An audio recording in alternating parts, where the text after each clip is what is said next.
লবণ বেশি করে দিয়েছে একটু, লবণ বেশি হয়েছে যে কাপড়টা সামনে জুমার দিন কাপড়টা সাফ করেনি, একটু জোরে যখন কথা বলেছেন তখন ও কি বলছে দেখছো, আঙুরের আঙুর উঠলো, আপনাকে আঙুরে বলতে তো রেগে গেছেন আপনি, মারো মারো মারো মারো মারো, তুই যদি না মারতে পারতো সাত বাপের, না মারতো সাত বাপের, কোনটা দেয় কোনটা চলে আলো কথা। এবার যদি মারেন না মারেন তো আপনি কয় বাপের।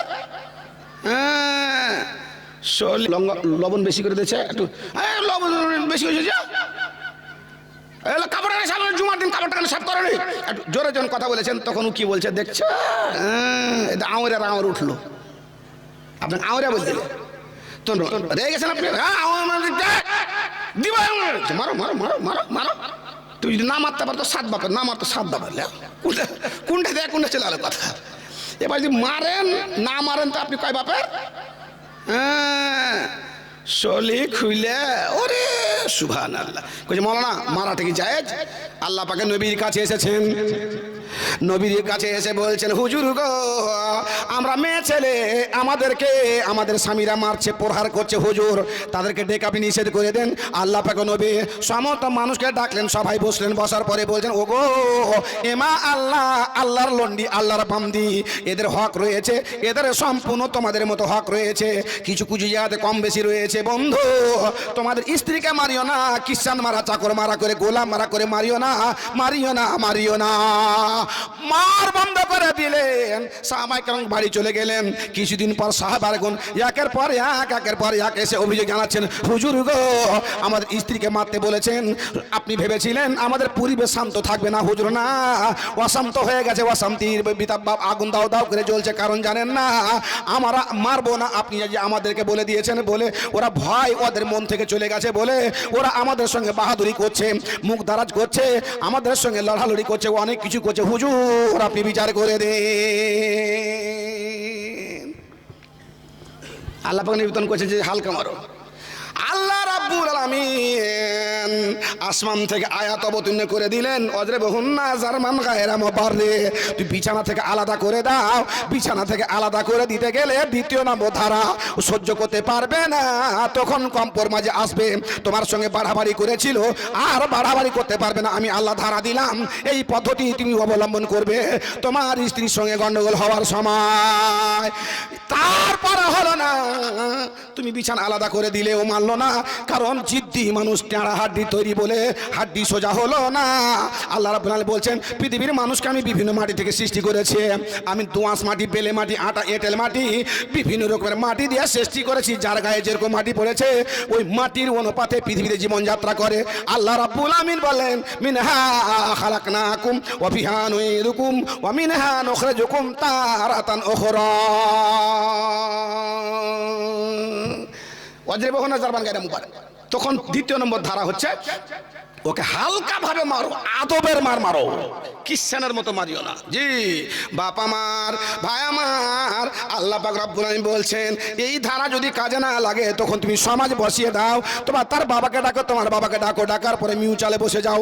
মিউচাল যখন হলো না, আমি আল্লাহ রাব্বুল আলামিন পৃথিবীর বুকে একটা হালাল জিনিস, সব চাইতে নিম্নমানের হালাল জিনিস বানিয়েছি, ওই হালাল পদ্ধতিকে তুমি অবলম্বন করে নাও। এই ধারাগুলো যখন চলে যাবে তখন এই হালাল পদ্ধতিকে অবলম্বন করো। বাড়ি করেছেন আর প্রত্যেকটা রুমের বাথরুম করেছেন, জঘন্য জিনিস। আর যেখানে বাথরুম হয় এখানে শয়তান থাকে, আর শয়তানের চোখ যদি বন্ধ করতে চান তাহলে লাতিন পতিন সবকে নিয়ে বসে একটা মিটিং করেন, একটা ছক তৈরি করেন, প্ল্যান প্রোগ্রাম তৈরি। বোমা তুমি বিয়ে পাস করে এসো, বাথরুমে ঢোকার দোয়া জানো? হ্যাঁ জানি। কহ হল হল কুয়াতা, হল হল কুয়াতা হয়েছে বাথরুমে ঢোকার দোয়া। বন্ধু কলেজের বৌমা জানে না বাথরুমে ঢোকার দোয়া, বাথরুমে দোয়াকে শিখিয়ে দেন। বাথরুমে যখন ঢুকবে কাপড় উঠার সঙ্গে সঙ্গে শয়তানের আঁসু গ্যাস, দিল্লিতে খ্রিস্টান বসে আছে, এরা খ্রিস্টান বসে আছে হরিয়ানা আর পাঞ্জাব আর ইয়ার সব আঁসু গ্যাস কেন্দ্রের পুলিশ মারছে আঁসু গ্যাস। যখনই দোয়া পড়লেন আল্লামা ইন্নী আউযু বিকা মিনাল খুবুসি ওয়াল খাবায়েস, আঁসু গ্যাস তার চোখে যে অন্ধ হয়ে গেল, আপনি কাপড় খুইলা তখন আপনি বাথরুম করেন। যখন উঠবেন তখন আপনি কি করেন, গোফরানাকা বলে দেন, শয়তানের চোখ একদম তখন হবে, ওকে সারা জীবনের মতো কানা করে রাখতে হবে না। জি, আঁসু গ্যাস মারলেন, তারপর পানি মেরে দেন, ওর চোখ খুলিয়ে দেন। এই দোয়া যদি আপনি না পড়েন তো বাথরুম করাটা আপনার ঠিক হয়নি এর ঘরে, এই বাড়িতে। এমন একটা যুগ ছিল মানুষ বাইরে খাইতো বাড়িতে, বাথরুম করতো বাইরে মাঠে ঘাটে। আর এখন খাইছে বাইরে হোটেলে মোটেলে কুণ্ঠের, এসে বাথরুম করছে বাড়িতে। যুগটা কত চেঞ্জ হয়েছে বাবজি। তো শয়তান বাথরুম এতে থাকে, বাড়িতে থাকে। তো এই বাথরুম আপনি প্রতিটা রুমে কেন করলেন? এটা বাইরে বাথরুম, একদম শোয়ার রুমে বাথরুম, আর ওই বাথরুমে আপনি বাথরুম করছেন। আর সেফটি পায়খানা গন্ধ আসে না, সমাতে গন্ধ হয় বটে। এত জঘন্য জিনিস বাড়ির মধ্যে করলেন কেন? আল্লাহ রাব্বুল আলামিন বলছেন, বান্দারে আমার, স্ত্রী স্বামীর মধ্যে গন্ডগোল হয়ে গেল, আমি ধারা দিলাম, ধারা কাজে আসলো না। মারতে বললাম, মারাও কাজে আসলো না। বিছানা আলাদা করতে বললাম, সেটাও কাজে আসলো না। সমাজবাসীও সেটা কাজে আসলো না। আমি তাকে হক দিয়েছি যেমন তোমাকে হক দিয়েছি। এই পৃথিবীর মানুষ কেউ এরকম হক আমি দিতে পারে নাই।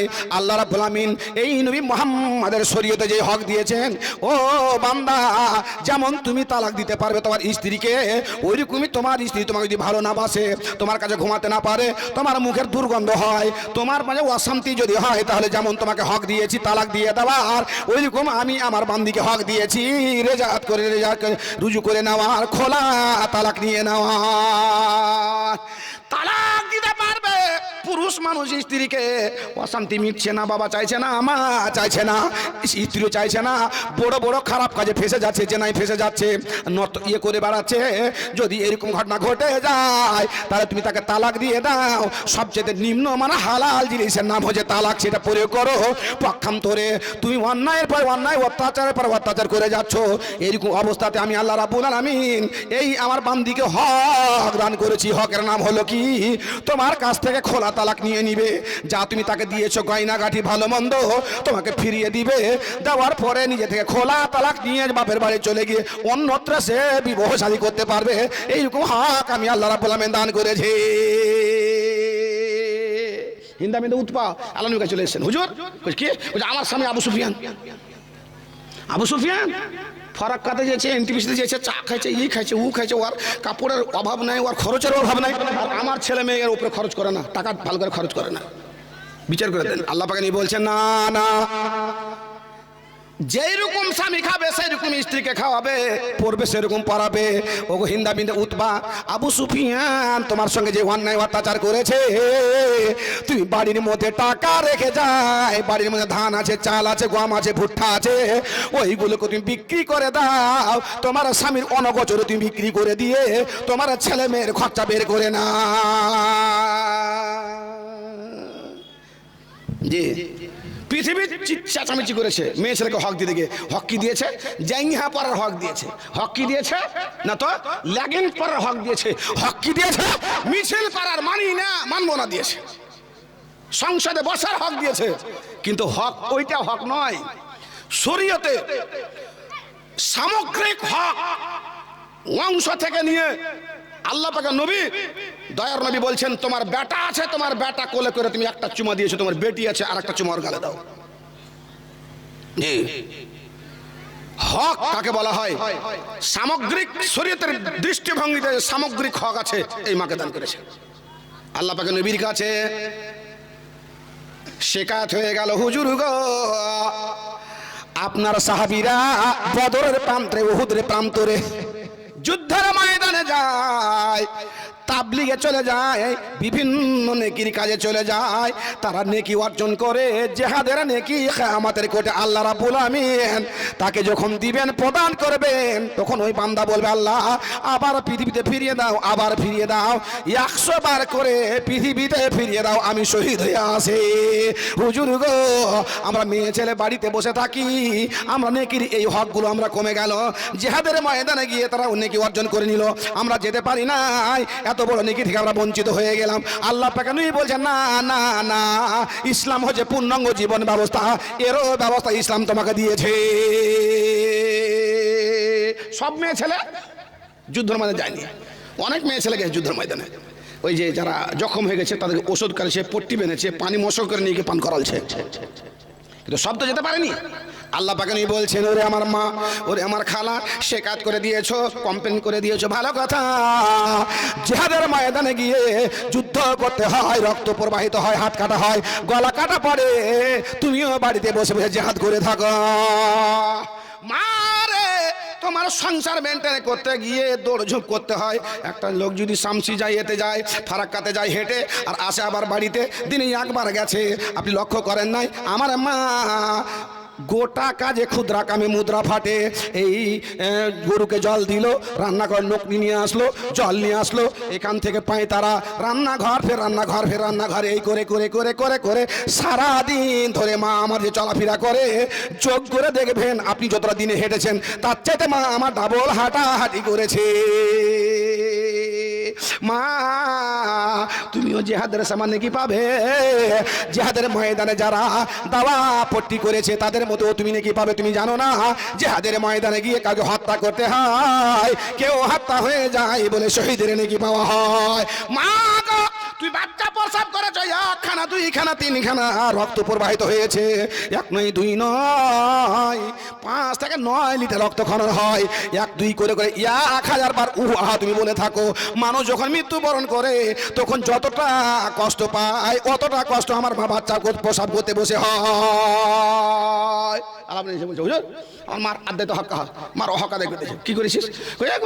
ওষুধ পানি করেছিস, আঙুর খাওয়ালছি, বেদানা খাওয়ালছি, এ খালছি, ও খালছি। আল্লাহ বানি বলছেন, ভাই তোমরা 3 ভাই 4 ভাই, তোমার মা 4 বার পিঠে মারা গেছে, 4 বার জীবন পেয়েছে। বন্ধু তুমি জানো না তোমার মা যেই দিন তোমাকে প্রসাব ব্যথায় বসেছিল, প্রসাব বেদনায় বসেছিল, একটা মানুষ যখন মৃত্যুবরণ করে যতটা কষ্ট পায়, যতটা দুঃখ পায়, যতটা তাকলিফ হয়, তোমার মা তোমাকে বাচ্চা প্রসাব করতে বসে অতটা কষ্ট, অতটা ব্যথা বেদনা পায়।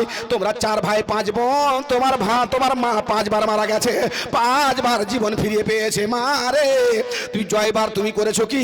বাচ্চা প্রসাব করার পরে তোমার সংসারকে তুমি মেনটেন করেছো। তোমার স্বামী জহেদের ময়দানে গিয়ে যেই নেকিটা পায় বাড়িতে বসে বসে ওই নেকিটা তুমি অর্জন করে ফেলেছো।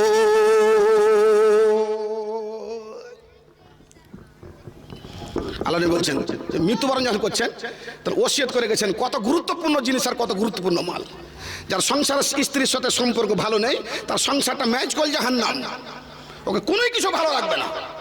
যতই টাকা থাক, যতই পয়সা থাক, স্ত্রীর সঙ্গে কম্প্রোমাইজ করে যদি ভালো সংসারে শান্তি না আনতে পারেন তাহলে ওই সংসারকে সংসার বলা হয় না। কবিতে বলেছে, তোমার জুতা লাগবে 6 নম্বর, তোমাকে দিয়েছি 5 নম্বর, চলো দেখি ফির তুই করে। যার স্ত্রীর সাথে গন্ডগোল, স্ত্রীও বদমাশি ছাড়ে না, আর স্বামীও মানে একটা সংসারে বাতাবরণ কম্প্রোমাইজ হচ্ছে না, তখন ওটাকে ওই সংসার কি বলা হয়েছে? উদাহরণ দেওয়া হয়েছে যে আপনি জুতা পরেন 7 নম্বর, আপনাকে দেওয়া হয়েছে 6 নম্বর, টাইট হবে না? কষা জুতা পরা ভালো, সংসারে অশান্তি ভালো নাই। আল্লাহ নবী বলছেন যে আরো 3খানা ধারা দিয়েছি আমি। কি?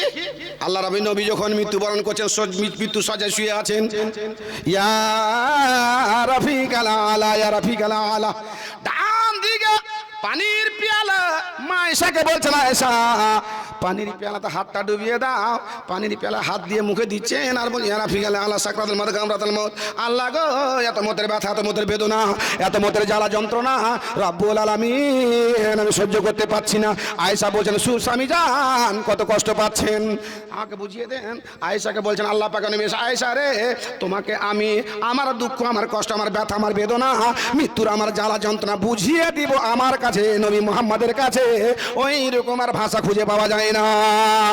তাহলে যদি বুঝতে চাও, উনজুরি ইলা বাইতি মিন ওয়ারাইকে, তোমার বাড়ির পিছন দিকে বড় বড় পাহাড় দণ্ডায়মান হয়ে আছে, ওই পাহাড়গুলোর মধ্যে একখানা পাহাড় যেন এনে তোমার নবী মুহাম্মদ আমিনাল্লাহ তাজদারে মাক্কি মাদানী রহমতের কান্ডারি দয়ার ভান্ডারের বুকের ওপরে চাপিয়ে রেখেছে। এমত অবস্থাতে আল্লাহ পাক নবী 3খানা ওয়াসিয়ত করলেন। ওয়াসিয়ত নাম্বার 1, ওগো পৃথিবীর মানুষ, কিয়ামতের কোটে আউয়াল মা ইউহাসাবু বিহিল আবদু ইয়াউমাল কিয়ামাতে সালাতুহু, পৃথিবীর বুক থেকে যখন চলে যাবে কিয়ামতের কোটে নামাজ সম্বন্ধে জিজ্ঞাসা করা হবে, নামাজ জীবনে ছেড়ে দিও না। ওয়াস্তাইনু বিসসবরি ওয়াস সালাহ, তোমরা সবরের সহিত, ধৈর্যের সহিত, সহ্যের সহিত তোমরা নামাজ পড়তে করো। মাত্র 15 মিনিট লাগে, এই 15 মিনিট বের করতে পারা যায় না। নামাজটা খুব অলস জিনিস। সবুর, সহ্য, ধৈর্যের মাধ্যমে কি করতে হয়? প্রতিষ্ঠিত করতে হয়, প্রতিষ্ঠা করতে হয়। নামাজ ছেড়ে দিও না। দ্বিতীয় নম্বর ওসিয়ত, বানু নাজির, বানু কাইনুকা, খায়বার, 4খানা কাবিলা আমার প্রতি আক্রমণ করেছে। 4 বার ধরে দুশ্মনী করেছে, দুশ্মনের পর দুশ্মনী করেছে। ইহুদিরা আমাকে মেরে ফেলার জন্য চেষ্টার পর চেষ্টা, চেষ্টার পরে চেষ্টা করেছে। আমি তাদেরকে যদি বেঁচে থাকি, যা